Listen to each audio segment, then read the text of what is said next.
Israeli হামলায় 2 পা হারিয়ে অনিশ্চয়তার মধ্যে দিন কাটাচ্ছেন ফিলিস্তিনি তরুণ মাহমুদ শিখ। উন্নত চিকিৎসা ও কৃত্রিম অঙ্গ লাগানোর আশায় তিনি এখনও অপেক্ষা করছেন গাজার বাহিরে যাওয়ার সুযোগের জন্য। তবে সীমান্ত বন্ধ এবং চলমান সংঘাতের কারণে সে অপেক্ষা যেন আরও দীর্ঘ হচ্ছে। বর্তমানে গাজা সিটির একটি বাস্তুচ্যুতদের শিবিরে অস্থায়ী তাঁবুর ভেতরে বসবাস করছেন মাহমুদ। ইসরায়েলি হামলায় গুরুতর আহত হওয়ার পর চিকিৎসকদের বাধ্য হয়ে তার 2 পা কেটে ফেলতে হয়।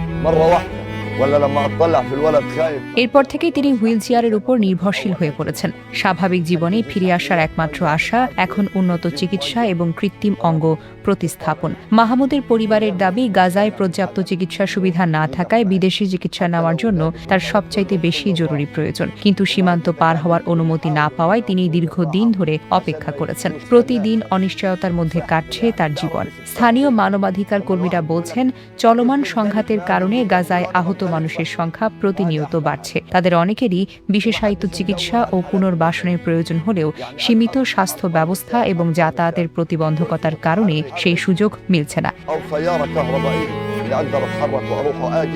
এদিকে আন্তর্জাতিক বিভিন্ন মানবিক সংস্থা গাজার আহত রোগীদের চিকিৎসা নিশ্চিত করতে নিরাপদ চিকিৎসা করিডোর এবং বিদেশে স্থানান্তরের সুযোগ বাড়ানোর আহ্বান জানিয়েছে। তাদের মতে, গুরুতর আহতদের দ্রুত চিকিৎসার ব্যবস্থা না দিলে অনেকেই স্থায়ীভাবে প্রতিবন্ধকতার শিকার হতে পারেন। সব প্রতিকূলতার মাঝেও মাহমুদ শিখ আশা ছাড়েননি। তার বিশ্বাস, একদিন তিনি কৃত্রিম অঙ্গের সাহায্যে আবারও নিজের পায়ে দাঁড়াতে পারবেন। কিন্তু সেই স্বপ্ন পূরণ এখন নির্ভর করছে চিকিৎসার সুযোগ এবং গাজার বাহিরে নিরাপদে যাওয়ার অনুমতির উপর।